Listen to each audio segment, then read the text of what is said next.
시작하겠습니다. 하나님 아버지, 저희들 또 교회사를 공부하려고 모였습니다. 주님, 정말 그 모든 시대에 걸쳐서 정말 주님께서 지켜주신 그런 신실한 그리스도인들이 있음으로 인해서 감사드립니다. 또한 올바른 성경과 또 바른 믿음을 그들을 통해서 전수해 주심도 감사드립니다. 주님, 저희들이 바른 성경을 알고 또 바른 믿음을 알고 있지만 주님 앞에서 너무나도 나태한 모습입니다. 주님, 저희들이 더욱더 힘써 정말 주님을 섬기고 육신적인 것보다는 영적인 것들을 저희 마음속에 간직하고 또 항상 생각하고 추구할 수 있도록 주님 인도해 주시기 원합니다. 주님, 또한 이제는 기온이 많이 내려가서 겨울로 접어들고 있습니다. 주님, 공부하시는 모든 형제 자매님들 건강 잃지 않도록 주님께서 지켜주시기 원합니다. 감사드리며 우리 주 예수 그리스도 이름으로 기도드렸습니다. 아멘. 예, 그래서 이제는 5번째 교회인 4대 교회 시대에 대해서 공부하도록 하겠습니다. 예, 4대라는 말은 이제 여러분들 아시는 것처럼 붉은 자들이라는 말입니다.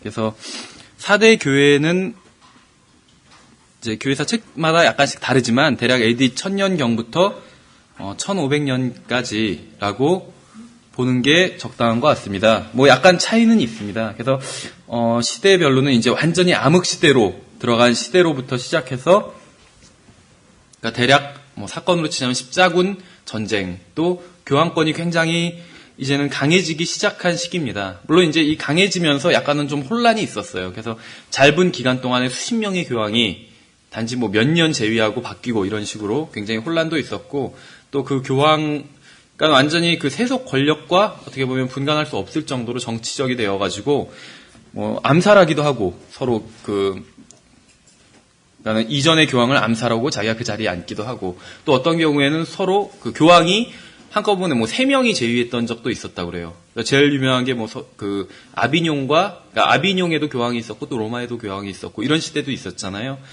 그래서 서로 막 저주하고, 또 서로 적그리스도라고 불렀다고 그래요.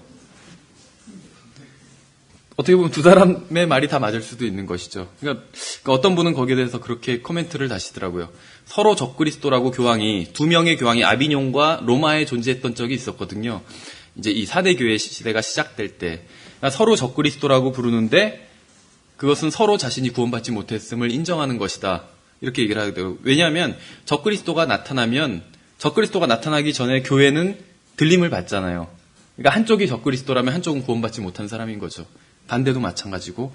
그래서 어떤 정치적으로도 혼란스러웠던 시기고, 또 교회적으로도 혼란스러웠던, 그러니까 여기서 교회라는 건 카톨릭 교회를 말하는 거겠죠. 카톨릭 교회가 어떤 자신들의, 그러니까 교황의 권력을 공고히 하기 위해서 굉장히 좀 혼란스러웠던 시기였던 것 같습니다. 그러나 이제 이 시기가 지나고 나면 드디어 교황의 권력이 어떤 왕들의 권력보다 더 강해지는, 그러니까 황제의 권력보다, 여기서 황제도 어떻게 보면 명목상의 황제겠죠. 다시 신성 로마 제국을 부활시키고 했지만 실제적으로 전 유럽 국가들에게 어떤 지배력을 미치는 권한을 가진 황제는 아니었다는 것이죠. 어떤 명목적인 황제. 그럼 왜 이런 명목적인 황제를 만들었을까 하면 왕보다는 황제가 더 높은 거잖아요. 근데 그 황제를 교황이 임명했다는 것이죠. 그래서 어떤 교황 권력을 강화하기 위해서 다시 황제 제도 자체를 부활시켰다고 볼 수가 있겠죠. 어쨌든지 간에 굉장히 좀 혼란스러운 시기였다는 것을 알 수가 있습니다. 그래서 4대 교회는 계시록에 보면 주님께로부터 죽은 교회라는 그러한 평가를 받았던 교회고, 또 그 단어 4대라는 말이 의미하는 것처럼, 붉은 자들이라는 말이 의미하는 것처럼 또 많은 순교자들이 나왔던 시대였습니다. 많은 순교자들이 나왔을 수밖에 없었다는 것은 교황 권력이 이제 공고해지고 난 이후에는 공식적인 적이 거의 다 평정이 됐었다는 것이죠. 왜냐하면 공고해지기 이전에는 교황 자체가 로마의 감독이었지만 다른 지역의 감독들을 아직 완전히 다 제압하기 이전이었거든요. 그런데 어떤 콘스탄티노플의 감독 같은 경우에도 이 시기 약간 전에 이제 회교도, 그러니까 모하메드가 일어나서 완전히 콘스탄티노플도 이교도화 돼버리잖아요. 회교도화 돼버리잖아요. 그러면서 콘스탄티노플의 감독의 어떤 권한 같은 게 굉장히 많이 위축될 수밖에 없었다는 것이죠. 그래서 어떤 정치적으로 교황이 완전히 이제 장악하고 나서 시대부터는 더 이상 어떤 눈에 띄는 그러한 대적이 없었다는 것이죠. 왕들도 마찬가지고, 왕들도 그 이전에는 교황과 권력이 비슷했지만 이제 4대 시대부터는 교황이 훨씬 더 우위의 자리를 점하게 됩니다. 그러면 이제 어떤 박해가 집중될 수밖에 없겠죠. 이제는 유럽 대륙에서 교황의 권력에 반대하는 사람들은 어떤 성경대로 믿는 사람들, 어떤 소수의 무리들만 남게 되는 것이죠. 어떤 정치 세력들은 이제 다 평정이 됐으니까.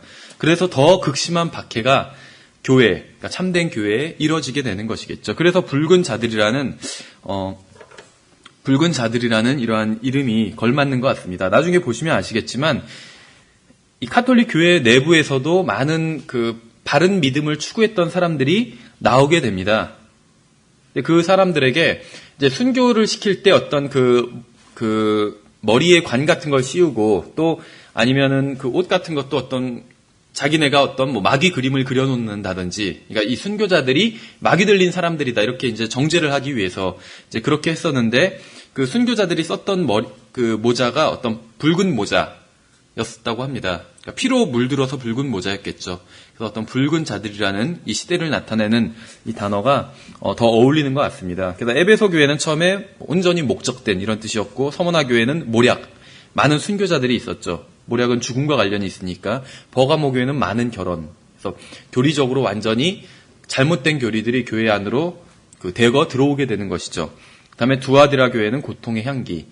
많은 그리스도인들이 이제 박해를 받았고, 사대 교회는 이제 붉은 자들.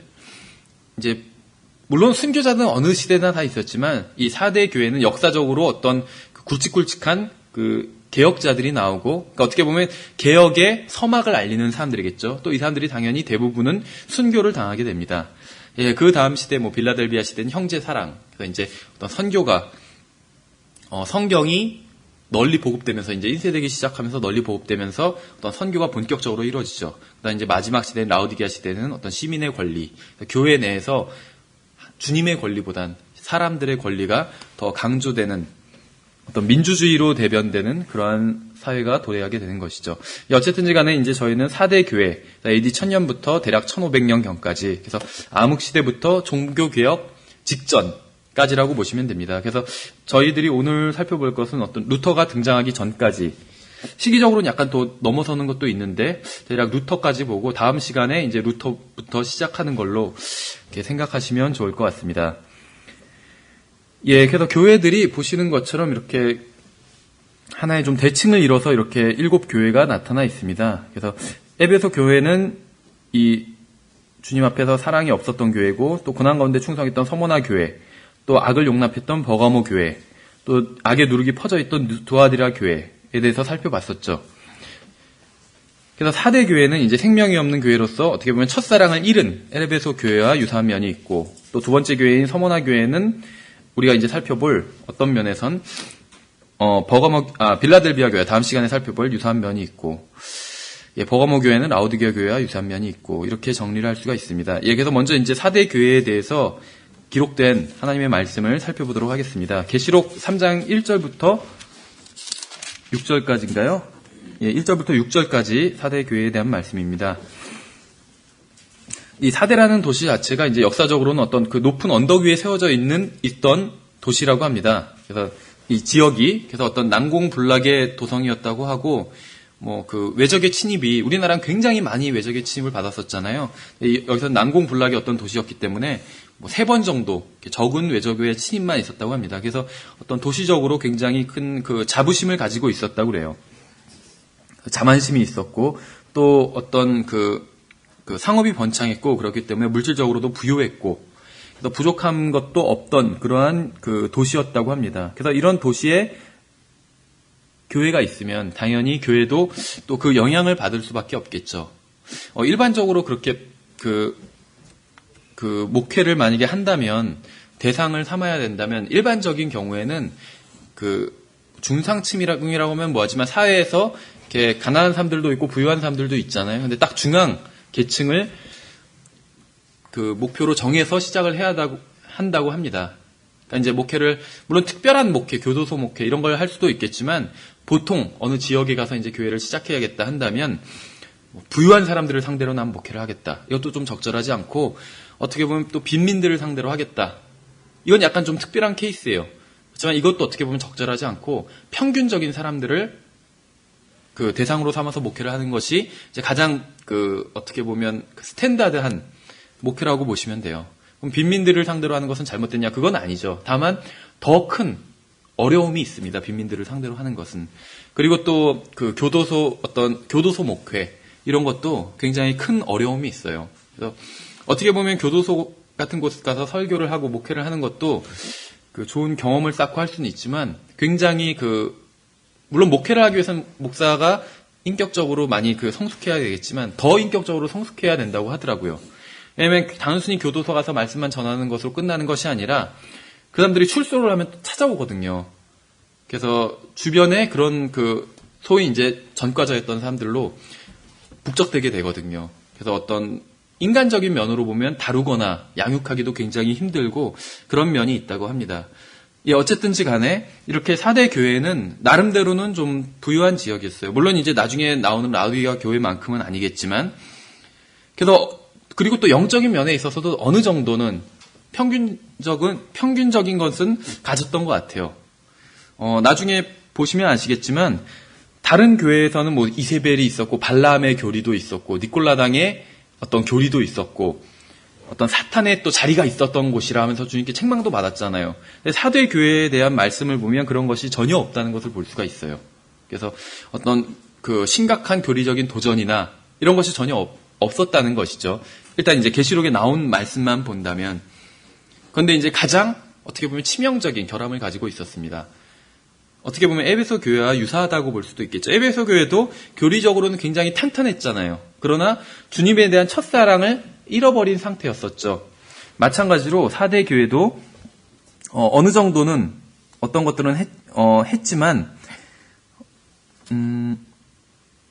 2절에 보시면은 내가 하나님 앞에서 내 행위의 완전함을 찾지 못하였나니 완전하진 않았다는 거예요. 4대 교회가. 이것이 4대 교회의 문제였었겠죠. 예, 그래서 어쨌든 간에 그래서 크게 부족한 교회는 아니었지만 온전히 헌신하지 못한 교회였었다는 겁니다. 예, 이것은 이제 그러니까는 계속 말씀드리는 거지만 계시록에 나오는 7교회가 교리적으로는 1세기 실제로 다 존재했던 교회들입니다. 어떤 비유적으로 있었던 교회가 아니라 실제로 1세기에 존재했던 교회라는 것이요. 교리적으로는. 또 예언적으로는 나중에 대환란 때 해당되는 교회가 아닐까. 물론 대환란 때는 그리스도의 몸으로서의 교회는 다 들림을 받아서 올라가게 됩니다. 휴거가 환란을 전후해서 한 번씩 있잖아요. 환란 전에 한 번 있고 환란 끝에 휴거가 한 번 있게 되죠.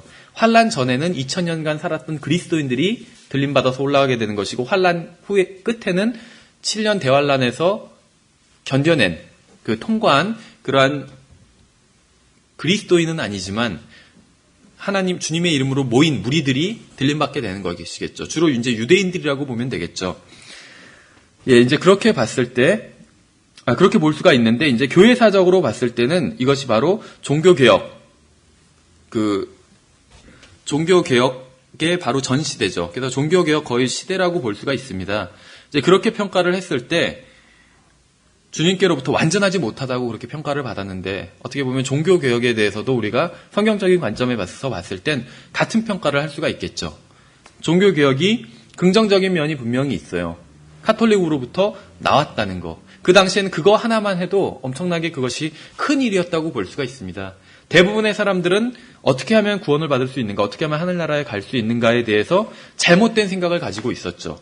어떤 행위가 필요하다, 아니면 무슨 그런 연옥이 있어야 된다, 이런 잘못된, 아니면 성인들의 도움을 받아야 된다, 이런 잘못된 생각을 가지고 있었는데 오직 예수 그리스도를 믿음으로 인해서 구원받는다는 것. 이건 정말 엄청난 진리를 회복시킨 거거든요. 그 시대에 있어서는. 하지만 유아 세례라든지 어떤 국가 교회 제도라든지 이런 잘못된 것들, 성직 제도라든지 이런 잘못된 것들은 그대로 그 이후에도 존재하게 되었다는 것이죠. 그러니까 종교개혁이 온전하지 못했기 때문에. 그래서 우리가 교회사적으로 이 요한계시록 3장 2절의 말씀을 교회사적으로 적용을 한다면, 그러니까 하나님 앞에서 내 행위의 온전함을 찾지 못하였나니, 이것을 적용해 본다면 종교개혁이 온전하지는 못했다. 주님 앞에서 이렇게 평가할 수가 있겠죠.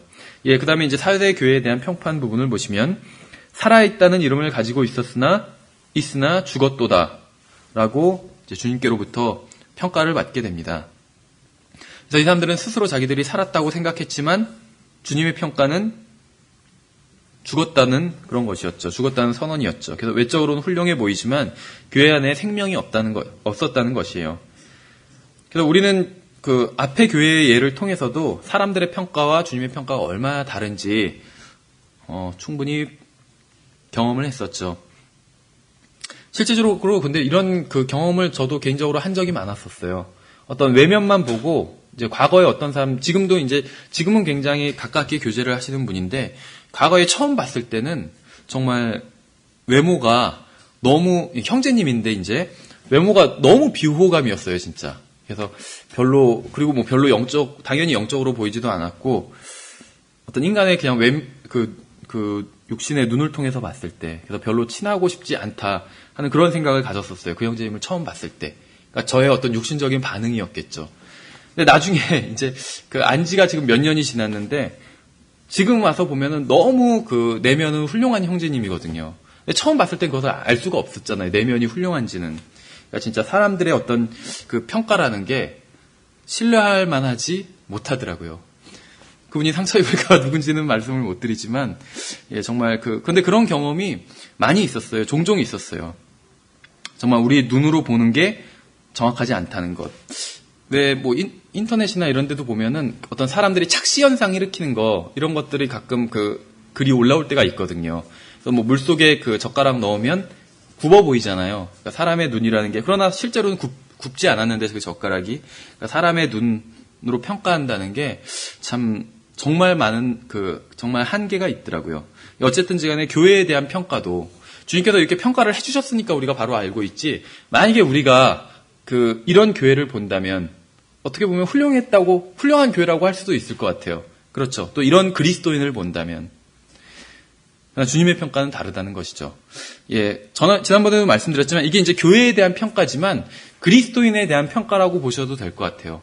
그러니까는 이 7교회가 교회사 2000년 동안에 이제 몇백 년씩 부분을 차지해서 이렇게 전체 교회사 2000년을 이루지만 또 이런 교회들이 지금 라오디게아 교회 시대지만 제가 볼 때는 라오디게아 교회 전체적으로는 라오디게아 교회 시대지만 어떤 교회는 에베소 교회 같은 교회도 있고 정말 아주 개척한 지 얼마 안 돼서 주님에 대한 예를 들면 어떤 교리적인 것들을 추구하고 열심히 주님을 섬기고 이런 것들이 있는 교회가 있을 수도 있죠. 또 어떤 교회는 정말 영적으로 성장해가지고 빌라델비아 교회 같은 그래서 열심히 복음을 전하고 또 형제들 간에 뜨거운 사랑이 있고 이런 교회가 있을 수도 있죠. 그에 반해서 어떤 교회 라오디게아 교회 같은 교회 겉으로 보기에는 훌륭하지만 이런 교회 또 많이 있잖아요. 어떤 대형 교회들 그다음에 또 4대 교회 같은 교회도 있고 그래서 지금 우리 시대에도 충분히 영적으로 또 적용해 볼 수 있는 것 같습니다. 그리고 또 한 교회 내에서도 각각의 그리스도인들이 우리는 다는 아니지만 대부분은 진리침례교회에 다니고 계시잖아요. 같은 진리침례교회 아니지만 어떤 분은 4대 교회 교인 같은 분도 있을 수 있고 어떤 분은 막 정말 사랑이 넘치는 분도 있잖아요. 빌라델비아 교회에 속한 것 같은 분도 있고 어떤 분은 라오디게아 교회에 속한 것 같은 분도 있고 어디에 속하신 것 같으세요? 다 본인들은? 예, 어쨌든지 간에 예, 그래서 주님께서는 분명히 우리 개인 각자도 교회도 평가하셨는데 당연히 개인도 평가하시겠죠. 물론 이제 그 평가 어떻게 보면 성적표 그것은 그리스도의 심판석에 밖에서 우리가 각자 다 받게 될 겁니다. 교회적으로 다 받는 것이 아니라 각자 받게 되겠죠. 그러나 어쨌든지 간에 주님께서 지금 우리를 분명히 평가하고 계신 것은 사실이에요. 그래서 최종 평가는 그리스도의 심판석에서 하지만 어떻게 보면 주님께서 이제 중간 평가를 하셔서 그 성적표를 우리들에게 보내주셨을 수도 있어요. 성경을 통해서. 그럼 우리가 성경을 통해서 7교회에 대한 이야기들을 편지를 쭉 읽어도 어떤 것이 더 우리에게 다가오는 것들도 있잖아요. 그렇죠. 영적으로 더 깨어있을수록 그것을 딱 바로 캐치할 수 있을 것 같아요. 그래서 이것이 주님께서 나를 지금 책망하시는 말씀이구나. 자기에 대한 어떤 중간 평가로 받아들이고 고친다면 정말 최종 평가는 좋은 평가를 받을 수 있겠죠. 주님께로부터. 예, 그래서 살았다는 이름을 가지고 있었지만 실제는 죽은 교회였다고 주님께서 그렇게 평가를 하십니다. 이에 반해서 서머나 교회 같은 경우에는 겉으론 굉장히 가난했지만 주님의 평가는 굉장히 부요하다는 것이었잖아요. 사대 교회에 대한 주님의 평가는 그들이 살았다는 이름만 가지고 있을 뿐 실상은 죽은 자라는 것이었죠. 그래서 교회 안에 믿는다고 고백하지만 실은 생명이 없는 사람들이 많았다는 것이에요. 거듭나지 않은 사람들이. 믿는다는 고백은 있지만 그리스도가 없을 수도 있는 것이죠. 신앙의 이름은 가졌지만 생명이 없을 수 있다는 것입니다. 이러한 예는 로마 카톨릭 교회나 아니면 개신교회에서 심지어는 성경대로 믿는다고 하는 교회들에서도 충분히 있을 수 있는 일인 것이죠. 그러니까 어떤 구원과 관련해서 본다면 구원받았다고 아니면은 믿는다고 말은 하지만 어떤 구원의 확신도 없고 또 가장 중요한 건 복음을 믿는다고 하지만 그 복음을 개인적으로 적용해 본 적이 없는 거예요. 그래서 하나님에 대해서는 알지만 하나님은 모르는 거죠.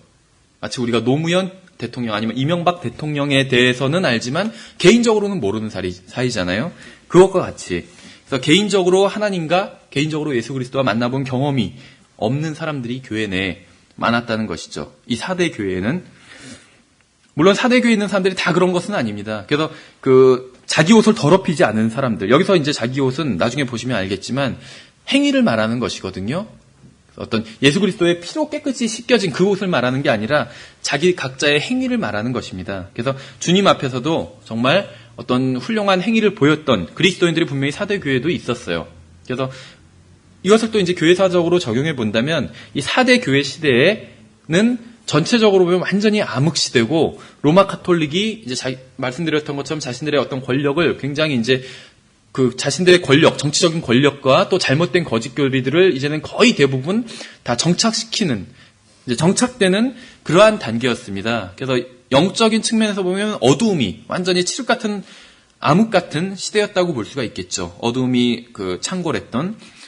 그러나 여기서 보시는 것처럼 자기 옷을 더럽히지 아니한 4절에 몇 이름이 내게 있어. 그래서 몇몇 사람들, 바로 우리가 오늘 살펴보게 될 사보나 롤라라든지 존 후스, 존 위클리프 이런 사람들, 피터 왈도 이런 사람들에 해당된다고 볼 수가 있겠죠. 예, 그래서 교회 전체적으로 봤을 때, 교회 시대 전체적으로 봤을 때 생명이 없는 그러한 교회였다고 주님께로부터 평가를 받았습니다. 예, 다음 페이지 보시면 4대 교회의 진짜 모습의 기록. 그래서 이 교회는 자만으로 눈이 멀은 교회였을 것이다. 예, 이렇게 생각을 한다고 합니다. 근데 참 이렇게 굉장히 물론 이제 다른 라오디게아 교회는 굉장히 더 적나라한 주님께로부터 편지를 받았잖아요.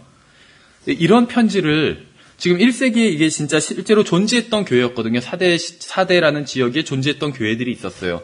그래서 그 교회에 주님께서 편지를 보내신 것이죠.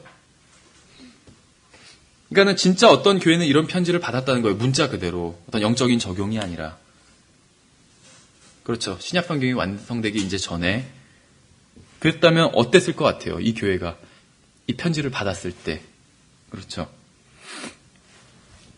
어떻게 생각했을까요? 이 편지를 쭉 읽으면서 주님께로부터 편지가 왔습니다 하면서 왜 군대에서 훈련소나 아니면 군대에서도 막 편지 왔다고 그래서 가족 친구들로부터 온 편지 막 나눠주잖아요. 그것처럼 교회가 우리는 지금은 이제 어떤 하나님께서 목사를 통해서 교회 예배 시간에는 어떤 한 사람의 은사 받은 형제를 통해서 말씀을 들려주시잖아요. 근데 이때도 물론 그랬겠지만 또 다른 측면에선 진짜 직접적인 편지를 받았다는 것이죠. 주님께로부터. 그렇죠. 배달은 천사가 하고 또 사람이 했지만 배달은 편지 자체는 주님께로 문자 그대로 주님께로 온 편지였다는 것이죠. 얼마나 떨렸을까요? 딱 개봉해서 읽는데 평가가 그렇죠. 살아있다는 이름은 가지고 있으나 죽은 교회라고. 우리 교회가 그런 평가를 받는다면 지금 읽고 있다면 그렇죠. 말씀드린 것처럼 우리 자신도 마찬가지인 것 같아요. 어떤 면에 있어서는 주님께로부터 편지를 받고 있는 거예요. 성경을 통해서. 그래서 우리의 어떤 영적 상태에 대해서 주님께서 편지를 계속 쓰셨던 것이죠, 과거에. 다 예언적으로 보여주고 계신 것이죠. 그 중에서 우리들에게, 영적인 면에 있어서는 우리들에게 적용될 수 있는 그러한 편지도 있다는 것이죠. 그래서 이 계시록의 7 교회에 대해서 말씀하시는 것들을 어떤 예언적으로 바라보는 것도 좋고 또 영적으로 2000년간에 바라보는 것도 좋지만 가장 중요한 것은 우리들 지금 이 하나님의 말씀을 이제 읽고 있는 또 배우고 있는 우리 자신에게 적용시키는 것이 우리들에게 주님께서 지금 보내신 편지다 이렇게 적용시키는 것이 큰 유익을 얻을 수가 있을 것 같아요. 가장 그래서 이 4대 교회는 이제 어떤 그 자만으로 눈이 먼 교회였다고 볼 수가 있고 자기 자신에게 집착했을 때 눈이 멀게 될 그런 위헌성이 큰 것이죠. 근데 어떻게 보면 반대적인 측면에서 봐도 그럴 수가 있는 것 같아요. 그 워치만 리 같은 경우에 좋은 책들을 많이 남겼는데 대부분이 어떤 영에 속한 사람 이 내용이 굉장히 그 핵심적인 거거든요. 워치만 리의 메시지에 있어서. 그래서 대부분은 좋은 내용이에요. 그 워치만 리 형제님이 쓴 영에 속한 사람 또 뭐 다른 책들도 왜냐면 자기 자신에 대해서 올바로 바라보게 하고 근데 이제 거기에 푹 빠지면 안 되는 것 같아요. 계속 자기 자신에 대해서 성찰하고 자기 자신만 바라본다면 안 되는 것 같아요. 왜냐하면 자기 자신에 대해서 바라보고 성찰하면 어떤 면에 있어서는 그것이 한도 끝도 없거든요. 내 자신이 몇 가지만 바로 잡으면 주님 앞에서 훌륭한 사람일까요? 아니라는 것이죠. 그래서 왜냐하면 아직 어떤 면에 있어서는 영적으로 다 성장하지 못했고 미숙한 면이 있기 때문에 그래서 바라봐야 될 것은 자기 자신이 아니라 주님인 것이죠. 예수 그리스도. 히브리서에서도 예수 그리스도를 바라보라고 하잖아요. 예수 그리스도를 바라봤을 때 영적으로 성장할 수 있는 것이죠. 그래서 어떤 면에 있어서는 물론 자기 자신을 성찰하고 이런 것들이 이런 경험이 반드시 있어야 되지만 거기에만 머물러 있으면 또 위험할 수도 있다는 것이죠. 어쨌든지 간에 이 4대 교회는 아마 그 살아있으나 죽었다는 이름을 받은 걸 봐서 여러 가지로 이것을 영적으로 적용해 볼 수가 있겠지만 말씀드리는 것처럼 구원받지 않은 사람들이 교회 내에 많이 있었을 것이다. 지난 시간에도 말씀드린 것처럼 지역교회에는 모든 지역교회 아무리 그 교회가 올바른 교회라 할지라도 구원받지 않은 사람들이 반드시 있습니다. 그것이 교회의 잘못됐다는 점이다 이렇게 지적할 수는 없어요. 왜냐하면 누가 구원받았는지 안 받았는지는 모르니까 구원받지 않은 사람이 충분히 있을 수도 있죠.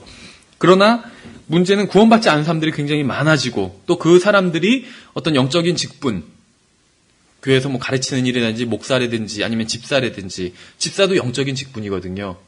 교회 내에서 어떤 물질적인 필요에 관한 일을 하지만 직분 자체는 영적인 직분이에요.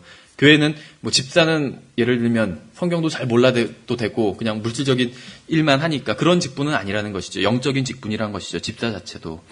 근데 그런 구원받지 않은 사람들이 교회 내에서 많아지는 것뿐만 아니라 그런 어떤 그 직분도 맡고 한다면 더욱 그 잘못된 일이 될 수 있는 것이죠. 제가 아는 어떤 분도 이분이 대학 교수예요. 그런데 어떤 교회를 나간 지 얼마 안 됐는데도 불구하고 직업이 대학 교수니까 그 청년부를 인도하라고 이렇게 맡겼다고 그래요, 자기한테.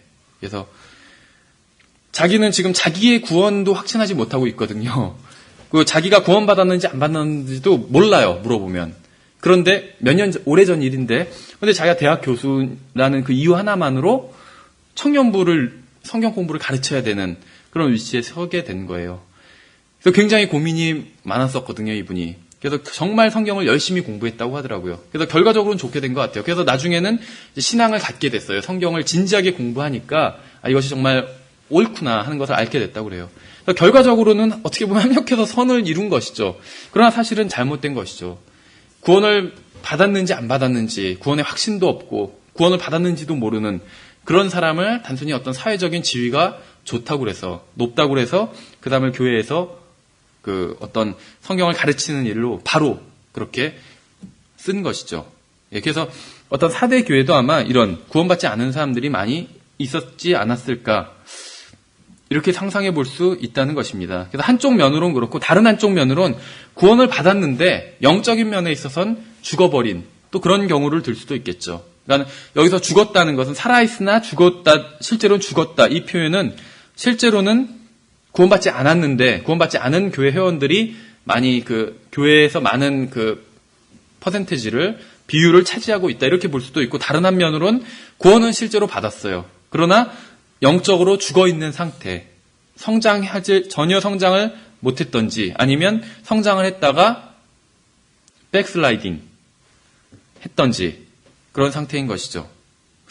전에 있을 때도 이제 어떤 그 형제들이랑 교제를 할 때 이제 그 과거에 내가 어떤 신앙적인 어려움이 있어서 뭐 백슬라이딩을 했었다 이런 그 교제를 나누고 그런 적이 있었거든요. 근데 백슬라이딩이란 말이 영어로는 그냥 내가 좀 요즘 백슬라이딩을 했었다 이렇게 말하면은 크게 물론 문제지만 크게 그렇진 않은 것 같은데 사실 우리나라 말로는 배교거든요. 어떻게 보면 백슬라이딩 했었다는 게 그렇죠. 어쨌든지 간에 영적으로는 죽어있는 거듭나긴 했지만 구원은 받았지만 영적으로는 죽어있는 상태일 수도 있었다고 그러죠. 어떻게 보면 지금 4대 교회에 대한 말씀이 지금 우리 시대에도 많이 해당된다고 볼 수가 있을 것 같아요. 예, 그래서 어쨌든지 간에 거듭난 그리스도인이라 할지라도 영적인 면에 있어서는 충분히 잠들어 있을 수 있는 것이죠. 주변에 많이 있죠, 그런 분들은. 그리고 또 그러다 보면 생명이 없는, 거듭나지 않은 사람들로부터 또 많은 영향을 받게 될 수도 있는 것이죠. 종종 어떤 뉴스나 이런 것들을 보면 과거에 굉장히 열성적으로 목회를 했던 목사님들이 나중에는 변질되는 그런 경우들이 많이 있더라고요. 그래서 나중에는 이제 과거에 열심히 복음을 전하고 해가지고 교회가 이제 공고히 섰는데 나중에는 아예 그 목사님이 관심이 정치적인 것으로 가버려가지고 정치적인 그런 설교만 한다든지 그렇게 완전히 신약 성경으로부터 떠나버리는 그런 예들도 많이 있었던 것 같아요. 그런 것들도 이 4대 교회에 대한 말씀에 4대 교회에 주신 그 경고의 말씀이 충분히 적용될 수 있는 것이죠. 살아있다는 이름은 가졌으나 죽은 것인 것이죠. 결국에는. 예, 그래서 3절에서 주님께서는 내가 어떻게 받았고 들었는지 기억하라고 말씀하고 계시죠. 그래서 이 사람들이 무엇인가를 망각하고 있었다는 것입니다.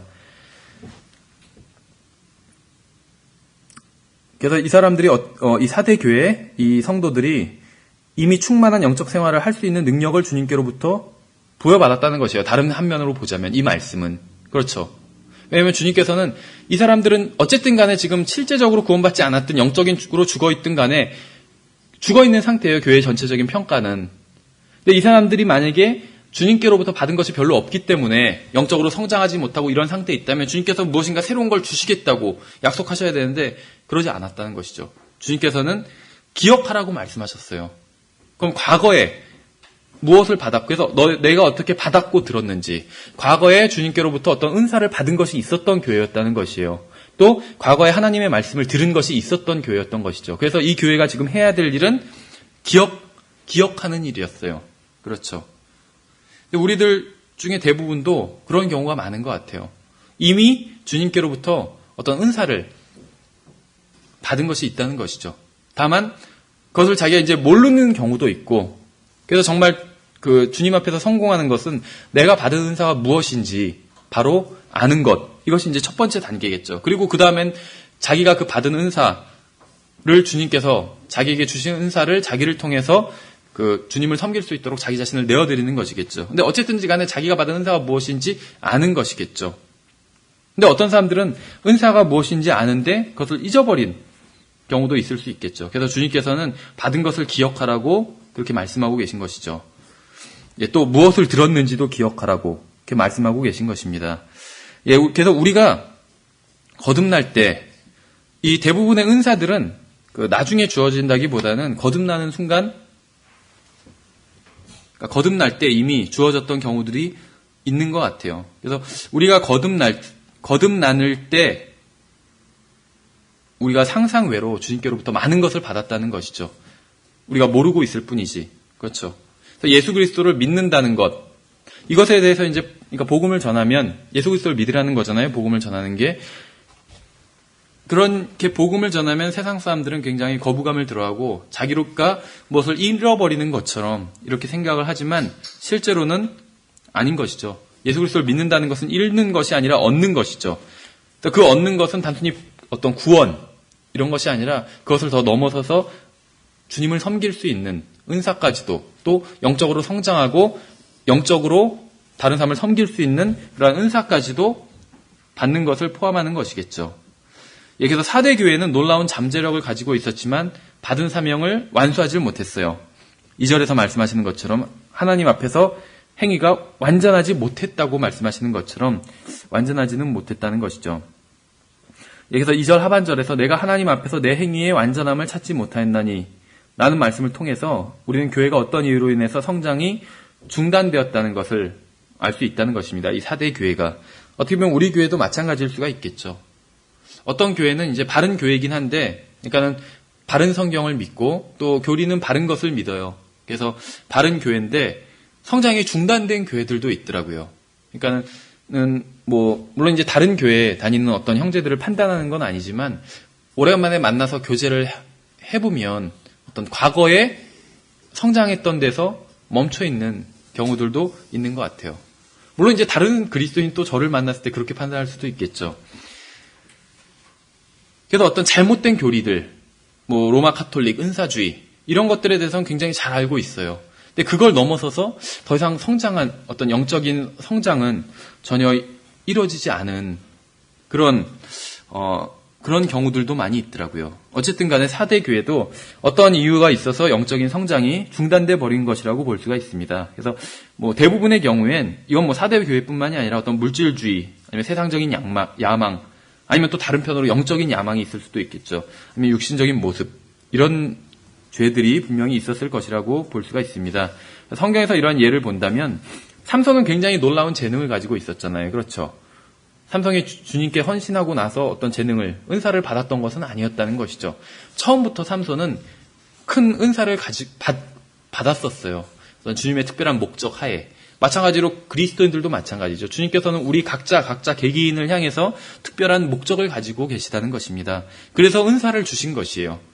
다만 그 은사가 무엇인지 모를 수는 있겠죠. 다른 사람의 은사가 무엇인지 모를 수도 있고 심지어 자기 자신의 은사가 무엇인지 모를 수도 있으니까 어쨌든 간에 삼손은 주님께로부터 은사를 받았지만 은사를 가지고 있었어요. 그래서 하나님께서는 또 삼손을 통해서 무엇인가를 이루시려고 하는 계획을 가지고 계셨다는 것이죠. 바로 이제 삼손을 통해서 이스라엘을 구원하시려고 하셨던 것이잖아요. 사사로서. 그러나 삼손은 우리가 보는 것처럼 그것을 완수하지 못했죠. 성경에서 보시면 삼손이 이스라엘을 구원하기 시작했다고 기록되어 있어요, 분명히. 그런데 구원을 완수했다는 기록은 없거든요. 시작은 했지만 끝을 못 낸 거예요. 어떻게 보면 4대 교회처럼 어느 정도는 했지만 온전해지지 못했다고 그랬잖아요. 하나님의 목표는 하나님의 목표는 어느 정도가 아니라 온전한 것인데 삼손 같은 경우를 예를 들 수가 있겠죠. 구약 성경이 제일 대표적인, 신약 성경에서 제일 대표적인 예는 데마 같은 경우겠죠. 그렇잖아요. 바울과 함께 동역을 했을 정도면 정말 훌륭한 그리스도인의 데마가, 우리가 지금은 데마를 막 이런 굉장히 정말 비하해서 얘기하는 것처럼 교회에서 이렇게 얘기하지만 데마는 분명히 구원받은 그리스도인이죠. 나중에 하늘나라에 가보면 아마 억울해할 수도 있을 것 같아요. 데마가 왜 형제도 왜 나를 그렇게 비하했냐고, 더 잘난 것도 없으면서 그러면서 막 억울해할 수도 있을 것 같아요. 데마가 처음에 바울과 같이 동역할 정도로 훌륭한 그리스도인이었어. 그렇죠. 사도 바울은 어떤 자기를 본받으라고 할 정도로 그리스도인들의 본이 되는 그리스도인이었죠. 그런데 그 바울과 바로 동역을 가까이서 할 정도면 굉장히 성숙한, 어떻게 보면 헌신된 그리스도인이었다는 걸 알 수가 있어요. 근데 중간에 여러 가지 이유가 있었겠죠. 그렇죠. 먹고 살기 위해서, 아니면 여러 가지 이유. 분명히 있었을 거예요. 우리가 그 이유를 들으면, 정말 그렇겠다 하고 동감할 만한 기가 막힌 이유가 있었을지도 몰라요. 어쨌든지 간에 데마는 그 사역을 그만두고 세상으로 가버렸다고 성경은 기록하고 있다는 것이죠. 그래서 데마도 받은 은사가 있었어요. 그러니까 사도 바울과 같이 동역을 했었던 것이죠. 그 정도로 은사가 있었어요. 그러나 그냥 세상으로 포기하고 가버린 것이죠. 그래서 구약의 어떤 삼손과 같이 데마도, 또 신약의 데마도 비슷한 경우, 어떤 4대 교회의 모습을 잘 보여주는 그런 어떤 개인적인 예라고 볼 수가 있을 것 같습니다. 이 골로새서 4장 17절을 그냥 인용해 놨는데, 주 안에서 내가 받은 사역에 주의를 기울여 그것을 이루라, 이렇게 권면하고 있는 것이죠, 사도 바울이. 여기서 4대 교회에 대한 그 주님의 평가는 그들이 사역을 온전히 이루지 못했다는 것이었죠. 성령님께서는 은사의 공급자이십니다. 지역 교회에 필요한 은사를 절대적으로 충분히 공급해 주시는 은사의 공급자라는 것이에요. 또 성령님께서는 열매의 공급자가 되시죠. 우리가 잘 아는 것처럼 성령의 열매라는 책을 통해서 우리가 살펴봤었죠, 자세히. 갈라디아서 5장에 있는 것과 같이 이 성령의 열매로 말미암아 교회 안에서 서로를 세울 수 있는 그러한 은사를 공급해 주시고 또 그러한 열매를 공급해 주시는 분이시라는 것이죠. 그래서 성령의 열매라는 책에서도 300페이지가 넘는 책이지만 간단하게 요약을 하면 그거 같아요. 성령의 열매라는 책은. 성령의 열매는 우리가 스스로 열심으로 맺는 것이 아니다. 말 그대로 성령님께서 맺으시는 열매다. 우리를 통해서. 그럼 우리가 어떤 상태일 때냐면 우리가 우리 자신을 주님께 내어드렸을 때겠죠. 하나님의 말씀에 순종해서 그대로 내어드렸을 때가 바로 성령님께서 열매를 맺으실 수 있는 상태인 것이겠죠. 그래서 성령의 열매는 우리의 열매가 아니라 바로 성령님의 열매다. 하나님의 열매인 것이죠. 두 번째는 그 열매는 자기 자신을 위한 것이 아니라 나무를 위한 것이 아니라 다른 사람들, 주위에 있는 사람들을 위한 것이다. 이것이 그 성령의 열매라는 책의 요점인 것 같아요.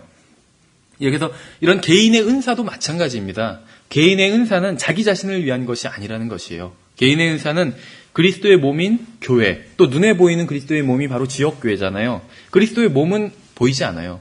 유기체이기 때문에. 그 눈에 보이는 몸이 지역교회라는 것이죠. 그렇죠? 그리스도의 몸, 또 그 그리스도의 몸의 머리는 예수 그리스도잖아요. 눈에 보이진 않잖아요. 지역교회는 눈에 보이죠. 또 지역교회의 목사, 어떻게 보면 지역교회의 인도자, 눈에 보이는 몸이잖아요. 그렇죠? 또 어떤 분은 아니 왜 지역교회 목사가 머리냐? 그럼 어떻게 사람이 그 머리가 될 수 있냐? 이렇게 생각하는데 가정의 머리는 남자잖아요. 하나님께서 세우신 기구 중에 또 합법적인 올바른 기구 중에서도 가정이라는 것을 봤을 때 그 가정의 머리는 남자라는 것이죠. 또 국가, 과거에 이제 왕정이었죠. 국가의 머리는 왕이었고 지금은 이제 임시적으로나마 5년에 한 번씩 대통령이 국가의 대표고 머리가 되는 거잖아요. 지역교회도 어떻게 보면 마찬가지라는 것이죠. 어쨌든 간에 그래서 그 은사다 또 열매나 다 교회를 위해서 주님께서 주신 것이라는 것이죠. 개인을 위한 것이 아니라 은사를 받은 사람 또 열매를 맺은 사람을 위한 것이 아니라 지역교회 다른 사람들을 위해서 주신 것이라는 것이에요. 그래서 성령께서는 또 우리의 봉사를 우리가 섬기는 것을 강화시켜 주시는 분이시고 그래서 여기서 성령 충만에 대해서 간단히 얘기하고 있는데 사도행전에 보시면 성령 충만이라는 단어가 굉장히 좀 여러 번 나옵니다.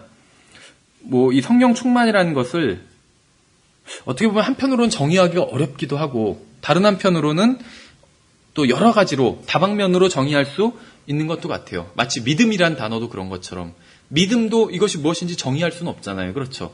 믿음의 기능에 대해서는 얘기할 수가 있어요. 구원받을 수도 있고 악한 것을 믿으면 지옥에 갈 수도 있고 그래서 믿음의 기능은 여러 가지로 설명할 수가 있지만 믿음이 뭔지는 정의할 수는 없다는 것이죠. 왜냐하면 눈에 보이는 게 아니니까. 그렇죠? 마찬가지로 성령 충만도 마찬가지인 것 같아요. 눈에 보이는 건 아니니까 하지만 성령 충만하면 어떤 상태가 된다. 이런 것들은 설명할 수가 있겠죠.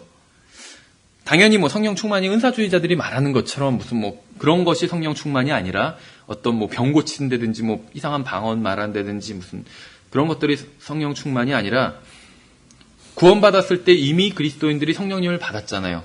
그 성령으로 이미 받은 성령으로 다시 충만해진다는 것이죠. 그러니까 다른 말로 하면 구원받은 그리스도인들은 다 성령 충만할 수는 있다는 것이요. 누구든지.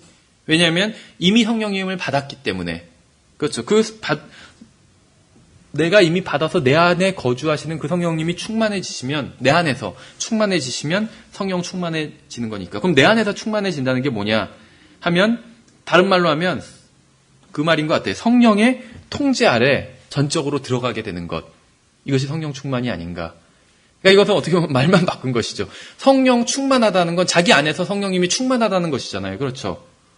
성령님을 내가 믿을 때 성령님이 내 안에 들어오시잖아요. 근데 이 들어오신 성령님께서 내 안에 거주하시잖아요.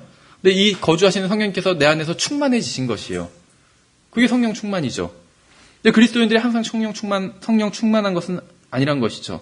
그럼 성령 충만이 뭐냐? 성령님의 통제 아래 나의 모든 것, 내 영과 혼과 몸, 모든 것이 다 전적으로 들어가면 그것이 성령 충만인 것이겠죠. 어떻게 보면은 정의를 못하니까 그냥 말만 바꾼 것일 수도 있어요, 설명이. 예.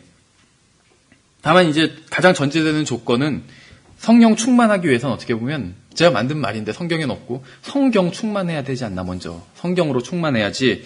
성령님은 성경적이시거든요. 성령님은 성경적이세요. 성경에 없는 대로 충만하지는 않으시다는 것이죠. 성령님께서 그러니까 성경에 없는 대로 어떤 일을 하시지는 않는다는 것이에요. 성경에 나타난 그대로 우리를 들어서 쓰시는 것이지. 성경 말씀대로. 그래서 성령 충만하기 위해서 먼저 성경으로 충만해야 되지 않나. 이것은 여러 가지 의미가 있는 것 같아요. 예를 들면 우리가 어떤 일에 있어서 정말 성령님으로 충만해서 그 일을 할 수도 있잖아요. 그런데 하나님의 뜻이 무엇인지 모른다면 성령 충만해서 그 일을 할 수는 없다는 것이죠. 왜냐하면 성령이 어떻게 보면 뭐 말장난인 것 같지만 성령이 충만한 사람은 하나님의 뜻을 그대로 수행한 사람이죠. 근데 하나님의 뜻이 무엇인지 모른다면 그대로 수행할 수가 없다는 것이죠. 그래서 결과적으로는 하나님의 뜻이 무엇인지 바로 알아야지 성령으로 충만할 수 있다는 것이죠. 물론 성령 충만할 수 있는 그 가능성은 누구나 다 가지고 있다는 것이에요. 성령님이, 그러니까 그리스도인이라면, 왜냐하면 성령님이 그 안에 내주에 계시니까 성령 충만할 수 있는 가능성은 가지고 있지만 내가 성경으로 충만하지 않다면 성령 충만할 수가 없는 것이에요, 결국엔. 어떤 것이 하나님의 뜻인지 모르니까. 중세에 보면 심지어 어떤 뭐 사람들을 죽이는 사람이 예수 그리스도 이름으로 죽이는 예들이 너무나도 많이 있었잖아요. 그 사람들은 자기네들을 막 찔러 죽일 때 성령 충만하다고 생각했을 수도 있어요. 아니면 이것을 함으로 하나님을 기쁘시게 한다. 그리스도인들을 자기와 신앙이 다르다는 이유로 이 사람 막 불태워 죽이면서 이렇게 하는 게 하나님을 기쁘시게 한다. 이렇게 생각했던 사람들이 많이 있었어요, 중세에. 그렇죠. 그러나 전혀 하나님을 기쁘시게 하는 게 아니었잖아요. 그렇죠. 물론 그게 하나님을 기쁘시게 했을 수도 있어요. 그러나 그 찔러 죽이는 사람으로 인해서 기뻐하시는 게 아니라 그 찔림 받은 사람으로 인해서 하나님께서 기뻐하셨던 거지. 그렇죠. 반대인 것이죠. 어쨌든지 간에 성령 충만에 대해서 한번 생각을 해봤습니다. 그래서 교회 안에서 역사하시는 성령님의 충분한 사역을 경험하지 못할 때 어떤 일이 벌어지냐. 다른 일들을 도입시키게 됩니다. 다른 일들. 왜냐하면 교회 안은 성령님으로 충만해야 되는데, 그러니까 그리스도인들도 마찬가지죠. 성령님으로 충만해야 되고 그리스도인들의 모임이 교회니까 교회도 성령님으로 충만해야 되는데 성령님으로 충만하지 않으면 허전하잖아요. 그러니까 다른 무엇을 도입하게 된다는 것이죠. 성령님께서는 지역교회 안에서 역사하셔서 또 말씀을 충분히 공급해 주실 수 있는 분이란 걸 믿어야 된다는 것입니다. 물론 이제 여기서 말하는 지역교회는 다른 교회를 말하는 것이겠죠. 그래서 교회가 하나님의 말씀으로 충만하고 또 성령님으로 충만해야 되는데 그게 안 되니까 어떤 세상의 것들을 컨닝해서 어떤 세상적인 요소를 가지고 오게 된다는 것이에요. 그래서 여기서 이제 예를 든 건 찬송의 예를 들었는데 정말 이 어떤 장로교회나 그러니까 과거에는 불과 10년, 20년 전까지만 해도 주로 어떤 뭐 순복음 교회 이런 교회가 주로 그러니까 은사주의 교회들, 뭐 순복음 교회라기보다는 은사주의 교회들이 주로 어떤 세상적인 스타일의 찬양을 많이 도입을 했었습니다. 은사주의 교회들이. 근데 지금은 그것이 은사주의 교회에만 국한된 일은 아닌 것 같아요. 지금은 그 어떤 소위 보수적이라고 평가받는 그런 장로 교회들에서도 세상적인 스타일의 음악들. 아직은 우리나라는 거기까지는 아닌데, 뭐 어떤 그 분이 그 게시판에 글 쓴 걸 보니까 미국에서는 지금 뭐 그 찬양 중에 뭐 랩 찬양 같은 것도 나왔다고 하잖아요. 랩이 뭔지 아시죠? 막 중얼중얼 하면서 이렇게 막 노래 부르는 거. 그런 스타일의 찬양도 나왔대요. 교회에서 막 그걸 한대요. 완전히 음악이 타락해버린 것이죠. 그러니까 지금 교회사는 한마디로 보면 교회들의 어떤 타락함을 보여주는 역사거든요. 교회들은 마땅히 타락하지 않고 영적으로 성장해서 주님께까지 자라가야 되는데 교회가 점점 타락해가고 있는 것을 여실히 보여주는 게 바로 교회사라는 것인데 교회만 타락하는 것이 아니라 모든 것이 다 타락해가는 것이죠. 그래서 진화론은 모든 것이 다 진화해간다 이렇게 얘기하지만 사실은 모든 것이 다 타락해가고 있는 것이에요. 교회만 타락하는 것이라 음악도 타락해 간다는 것이죠. 원래 처음에 음악은 하나님을 찬양하기 위해서 나온 것이었죠. 이 골로새서 3장 16절 보시면 이 찬양의 어떤 바운드리에 대해서 사실 정해주고 있습니다. 골로새서 3장 16절이. 그래서 이게 한번 이 찬양에 대해서 우리가 생각해봐야 될 때 반드시 한번 살펴봐야 될 구절인 것 같아요. 골로새서 3장 16절에 보시면 그리스도의 말씀이 너희 속에 모든 지혜로 풍성히 거하게 하여, 이래야지 성령 충만할 수 있잖아요. 시와 찬송가와 영적 노래로 서로 가르치고 훈계하며 너희 마음속에 은혜로 주께 노래하고. 그래서 시와 찬송가와 영적 노래. 시편이거든요. 사실 대부분의 이 시라는 것이 여기서 말하는. 그래서 그 찬양을 하는 대상이 사실은 하나님이라는 것이요. 물론 이제 이것이 잘못됐다 이렇게 보기는 좀 약간 어려울 수도 있겠지만 오늘날에는 찬양이 하나님께 하는 것이 아니라 사람들이 하는 경우들도 있거든요. 이제 뭐 긍정적으로 본다면 복음을 전하는 이런 요소들을 얘기하면서 사람들에게 하는 것, 이런 것들도 있어요. 여기까지는 긍정적으로 볼 수는 있을 것 같아요. 근데 이제 일부 어떤 그 보수적인 교회들 사이에서, 미국에 있는 교회들 중에서 어떤 그 사역자를 높이는 찬양 같은 것도 있더라고요. 사역자를 높이는. 왜냐면 이제 어떤 사역자에 대해서 존중해줘야 되는 건 사실입니다. 성경에서도 잘 가르치는 장로는 2배나 더 존경하라고 그랬잖아요. 그래서 어떤 사역자, 특히 성경적으로 잘 가르치는 사역자는 존경을 해야 되는 게 맞아요. 그러나 그것을 넘어서서 그렇게 복음성가 같은 거에서도 사역자를 존경하는 그런 찬송들이 있어요. 근본주의자들 그 복음성가 중에. 그런 거는 좀 문제가 있지 않나 이렇게 생각을 합니다. 그래서 그 10분간 쉬었다가 계속해서 그 3페이지 위에 4번부터 살펴보도록 하겠습니다.